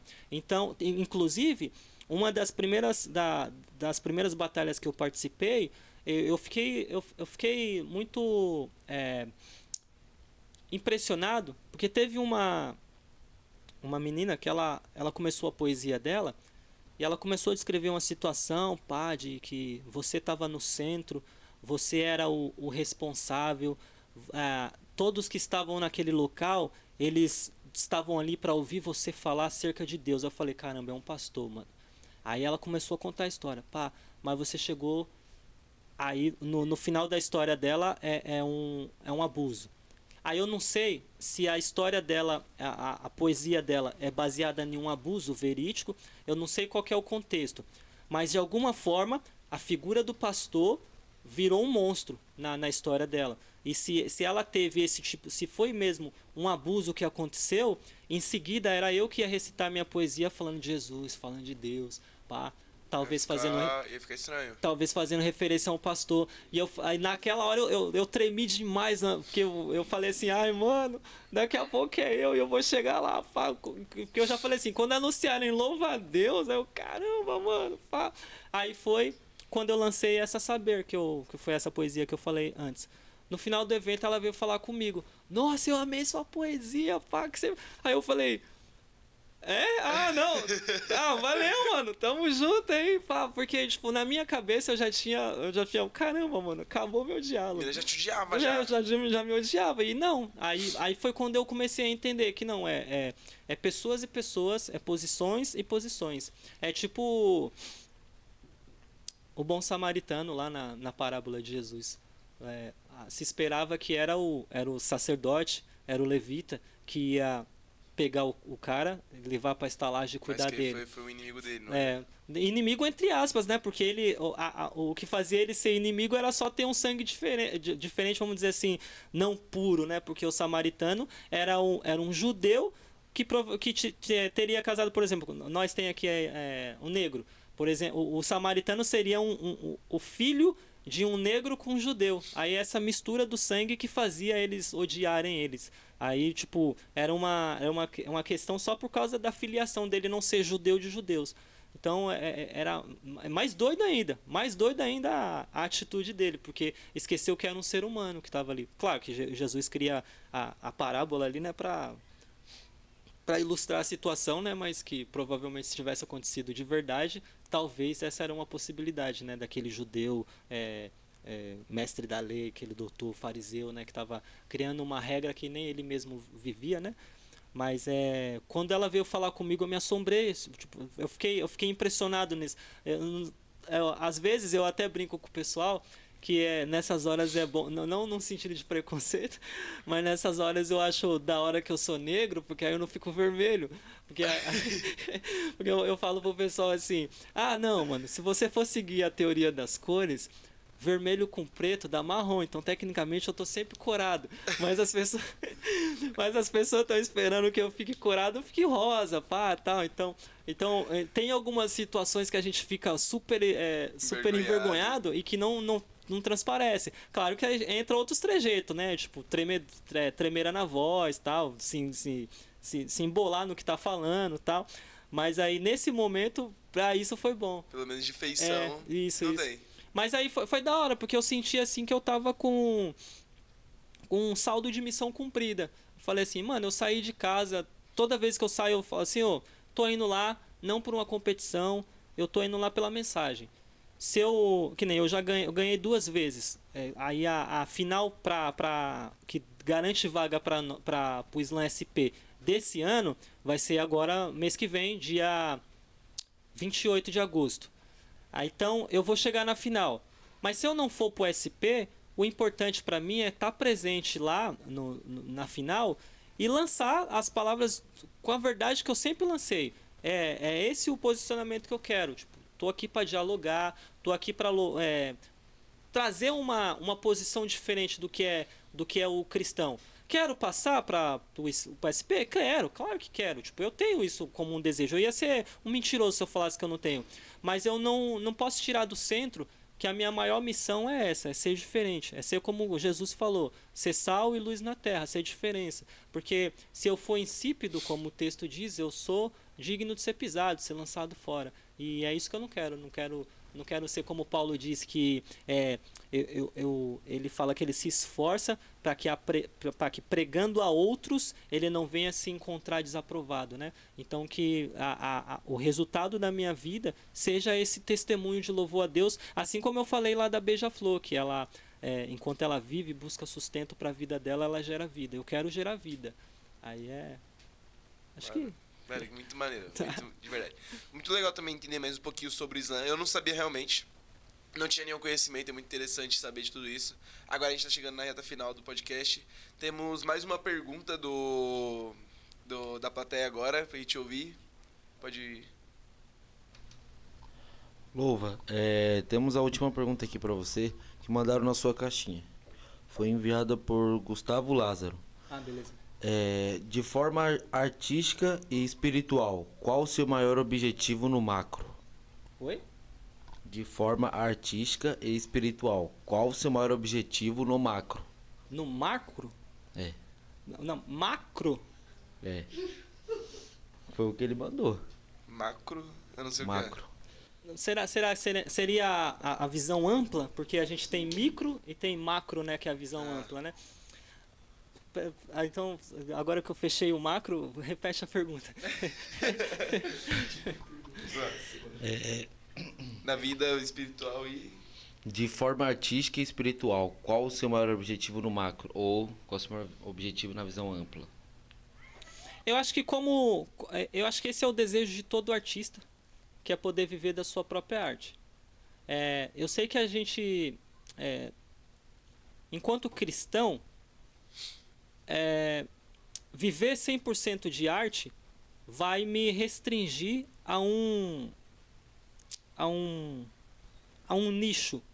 Se eu for me apresentar, se eu quero me apresentar como cristão, eu penso assim, por exemplo, a gente tem essa discussão. Ah, o músico da igreja, ele não trabalha no barzinho, ele não toca em festas, pá, que sejam de um contexto que, tipo, tem práticas que não são cristãs. Existe muito essa discussão. E eu não tenho essa resposta fácil, porque essa não é uma pergunta fácil. Essa é uma pergunta que acaba sendo de um foro assim individual, porque a salvação ela é individual. A Bíblia ela fala pra gente que quando você faz alguma coisa, ainda que ela não seja pecado, mas se você sabe que ela é o certo a ser feito e você não faz, você acaba cometendo pecado. Ainda que ela não seja pecado, mas se você sabe que ela é certa e você não faz, ela acaba se tornando um pecado porque você não... Pela falta de atitude. Pela falta de atitude. Ou pela consciência que você feriu por meio da sua atitude. Que é o amor o amar ao próximo está muito relacionado a isso. A você não fazer o que você gosta por causa de quem vai ver você fazendo o que você gosta e vai se perder porque viu você fazendo o que você gosta, ainda que aquilo não fosse inicialmente errado, não tivesse falha nenhuma, mas feriu a consciência dele.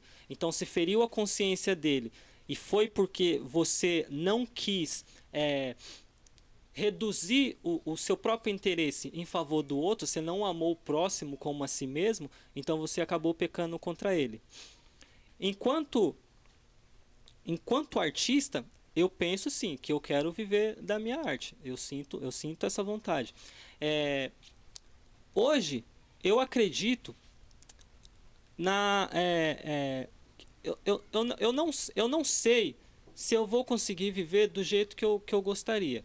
Eu gostaria viver da pintura das telas, tal, pá. Só que esse é um universo que ele é de difícil acesso para todos os artistas. Por exemplo, dentro do grafite, tem um artista que eu acompanho de BH, que é o Edmund. Tem 30 anos que o Edmund pinta e agora que ele está vendendo as telas dele. E eu tô dentro dos meus 10 primeiros anos iniciais e eu não tenho nem contato com nenhuma galeria, passas. A minha exposição por enquanto está sendo na rua. Está sendo nos eventos que eu participei. Graças a Deus eu já consegui conhecer estados diferentes de São Paulo por causa disso, porque eu saí para fazer grafite.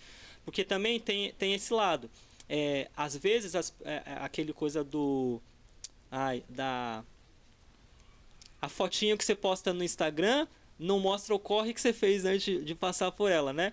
Então, às vezes as pessoas veem a gente, tá lá no Rio de Janeiro e tal, mas a gente dormiu em mesa de escola. Tipo, o post que tá lá, o coisa tá bonito, não mostra a caminhada. Sim, não desprezando a mesa de escola, porque é uma vivência muito, muito gratificante pra gente também, porque mostra o esforço que você tem. Porque você só faz certos sacrifícios se você acredita no que você está fazendo. Se acreditar que você vai chegar em algum lugar sem se sacrificar é uma infantilidade da mais presente no universo, né? Porque ninguém que chegou onde chegou com facilidade, mas precisou tomar uns tapas. Então eu acredito que hoje, no momento, eu não vou conseguir viver dessa coisa da tela. Não sei. Talvez eu tô aqui falando pra você que não vou viver e Deus tem ali outro plano que daqui a pouco eu vou encontrar uma pessoa na esquina que vai falar, mano, eu já vi seu trampo ali e tal, eu gostaria de levar pra você pra uma galeria e tal. Talvez isso aconteça, mas eu não vivo nessa expectativa, porque essa expectativa pode me frustrar. Porque eu penso nela, aí chega amanhã e isso não acontece, eu falei, caramba, Deus não estava comigo, mas Deus nunca falou pra mim que Ele ia fazer isso comigo. Quando ele me criou, ele disse que eu devia viver para a glória dele. E viver para a glória dele implica em eu ter uma vida bem sucedida, tô cheio dos diplomas, tal, como eu passar o resto da minha vida vivendo de doação, recebendo cesta básica, porque glorificar a Deus não pode depender da minha situação, da minha realidade. Não pode depender de como eu vejo a mão de Deus e do que eu entendo por conforto. Porque a gente vê pelo ensino bíblico que os caras que tiveram junto com Cristo, as pessoas que se doaram para Deus enquanto Jesus Cristo ainda não tinha vindo, não foi vida fácil que eles tiveram. Então, no século XXI que a gente vive, eu não posso querer viver essa experiência com Deus, me chamar de homem segundo o coração de Deus, sem nunca ter recusado as ofertas que Davi recusou. Que nem tem um texto que eu acho muito louco, que Saul tá correndo atrás de Davi para tentar matar ele, porque Saul acredita que Davi quer roubar o trono dele. Mas Saul foi rejeitado por Deus. Ele não entendeu que ele foi rejeitado por Deus e colocou o ódio dele em cima de Davi. Davi chega no acampamento de Saul. Saul está deitado, dormindo e com uma lança fincada próximo à cabeça dele. O servo dele, Abias, fala: Ô, Davi, é agora, mano. Deus colocou você do lado dele pra matar ele. Você não quer? Deixa que eu faça. Eu não vou precisar de 2 golpes. Ele fala: você é louco? Claro que ele não fala nessas palavras, né? Mas ele fala: você é louco? Hoje em dia. Ele não usa essa palavra, mas o ofício de rei é sacrossanto, que é santo 2 vezes, é separado ao sagrado. Quem colocou ele como rei não foi os homens. O ofício de rei é um presente de Deus, é algo concedido por Deus. Não sou eu que vou tomar o lugar dele. Deus já me enviou Samuel lá em casa, quando eu estava lá esquecido por trás das malhadas lá, onde ninguém sabia quem eu era. Deus foi até lá e me tirou. Colocar eu no lugar de Saul vai ser no tempo dele. Vai ser na hora que ele quiser. Saul vai ter a paga do que ele está fazendo quando for o tempo para ele ter essa paga. Se for para ser executada justiça sobre a vida dele, ele fala: não vai ser eu, vai ser a mão de Yahvé que vai fazer. Como de fato aconteceu, que Saul foi ferido durante a guerra, morreu, e aí Saul levanta, Davi se levanta e está lá no trono. E quando a gente olha para o lado da teologia, Davi ele era um tipo da obra de Cristo. Então, por meio da vida dele, ele exemplificava como Cristo ia viver na Terra. Então, se ele vivesse na Terra como um cara que toma as coisas pela sua própria força, pelas suas capacidades, quando Jesus fosse falar: eu sou filho de Deus e eu sou totalmente dependente dele, ia dar uma falha. Porque no passado aquele que apontava para ele foi seguindo segundo a vontade do homem. E aí não, Jesus foi totalmente dependente. Assim, quando a gente pega todos os exemplos de tipos de Cristo que tiveram no Antigo Testamento: Moisés, José, Abraão, Isaac, porque como sendo um sacrifício, né? Aí você vai pegando todos esses caras, o próprio rei Asa, todos esses caras, eles foram totalmente dependentes de Deus. Então, se eu estudo, igual eu falei lá na Saber, se eu busco a sabedoria, na hora de orientar a minha vida, eu tenho que orientar ela dessa mesma maneira, que é segundo a providência de Deus, que é uma das doutrinas bíblicas, né? Que a gente entende que Deus, ele vê com antecedência. Então, é ele que sabe o futuro que ele tem para mim. Por mais que eu me projete tal, e eu devo me projetar, isso não anula a providência dele, porque eu não posso ser um vagabundo na terra. Isso não é motivo. Tipo, Deus tem um plano para minha vida, não é motivo para me tornar um acomodado e ficar esperando a Deus dará lá o dia que isso vai acontecer ou não comigo. Mas eu me posicionando como servo dele, dependendo da providência dele, que aí ele mesmo vai acabar me direcionando para o que ele tem para minha vida. Que nem na minha igreja, que eu estou congregando agora, tem 7 meses que eu estou como membro oficial lá, que é o Ministério de Sid Keno, ali no Soberana também.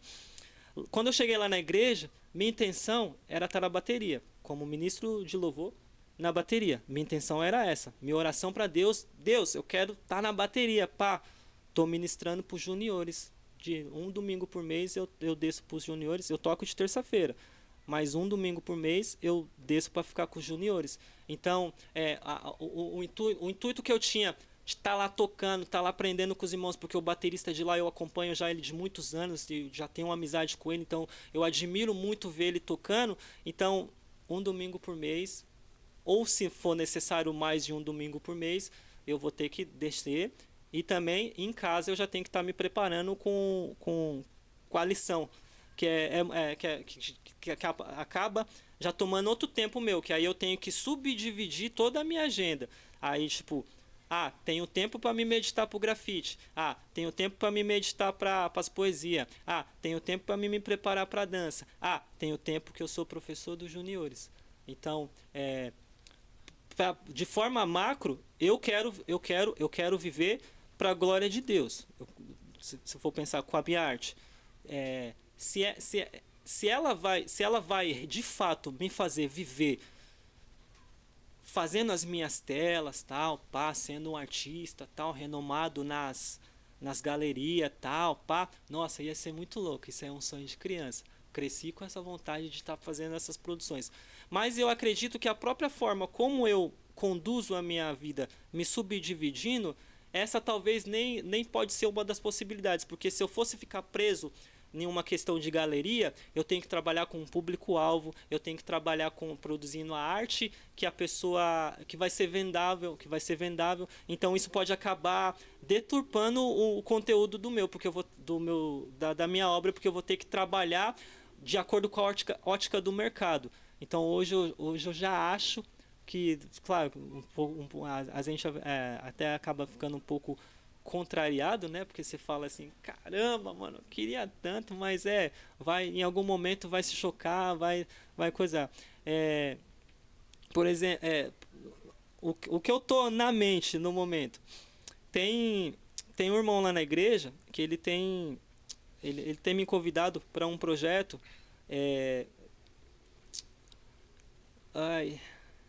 Ele tem uma presença também nesse mundo político, e ele vê a forma como eu tenho muito conteúdo acumulado acerca das artes. Então ele entende que ele pode me usar como esse braço dentro das artes. Então ele tem projetado para que no desenvolver da presença dele no mundo político, eu trabalhe junto com ele nessa interação, nesse nicho, realizando projetos, tal, que aí vai acabar até incluindo isso que eu já faço mesmo, a poesia, o grafite, a dança mesmo, de uma forma social. Aí, a princípio, tá sendo isso aí. Tanto que é isso. Então, de forma macro, é esse seu... Você tem um sonho e um objetivo. O seu objetivo é servir a Deus. E seu sonho seria colocar suas exposições à mostra para todos. Pô, é muito Sim. legal. De verdade, é interessante. Bom, agora a gente vai estar encerrando então o podcast. Louva Deus, primeiramente, muito obrigado mais uma vez por você estar aparecendo aqui, por você estar dando essa moral pra nós. A gente vai deixar seu Instagram aqui na tela. Tá aqui? Tá bem aqui na tela. Tem o QR Code, aponta a câmera pro QR Code, você vai conseguir acessar diretamente o Instagram dele. O arroba dele vai aparecer em algum momento aqui também na frente dele. Muito obrigado por ter aparecido. Você que assistiu esse podcast, por favor, dá uma moral pra gente, se inscreve no canal, dá aquele like, ativa o sininho. Por favor, compartilha pra quem você conhecer, a sua avó, sua tia, sua mãe, tua prima. Compartilha com todo mundo pra alcançar. Esse cara é incrível, ele tem um trabalho muito bravo. Então, por favor, dê essa moral pra ele. Muito obrigado por assistir e até uma próxima.